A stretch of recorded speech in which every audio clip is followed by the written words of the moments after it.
War never changes.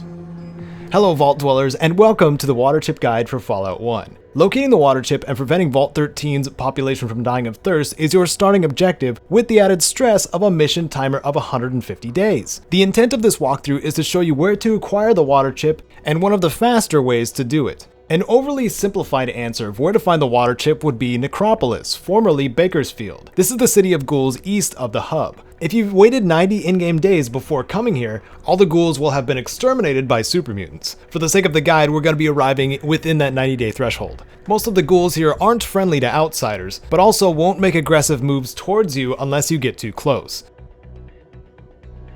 Sept, the leader of the above-ground ghouls, is located on the section of the map labeled Hall, and you can even speak to him and get a secondary quest to wipe out the super mutants for a couple of small rewards, but it's not at all necessary. There are several manholes around the motel or entrance of Necropolis, so we'll first descend to the underground sewers of Bakersfield from here. You'll find a menagerie of hostile mutated creatures down here, but if you keep heading northwest you'll discover a group of friendly underground ghouls. They'll ask not to shoot them, and as soon as the Vault Dweller inquires about the Water Chip, they'll reveal that there is indeed a Water Chip in Vault 12 under the city ruins, but that it is also supplying them with their water since the water pump broke.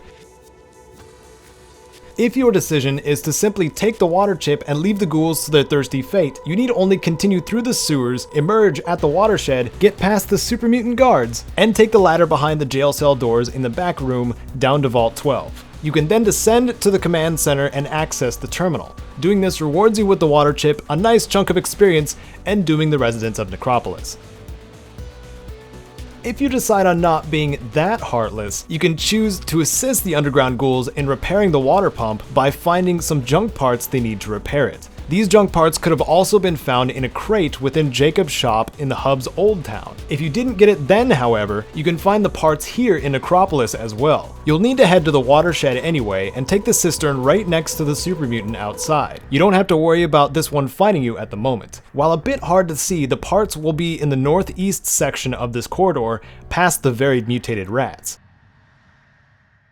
After you grab the parts and re-emerge, you can see about performing the repairs of the water pump yourself, or if your repair skill is under 60%, return to the underground ghoul leader and he will give you 3 Dean's electronics to read to up that repair skill.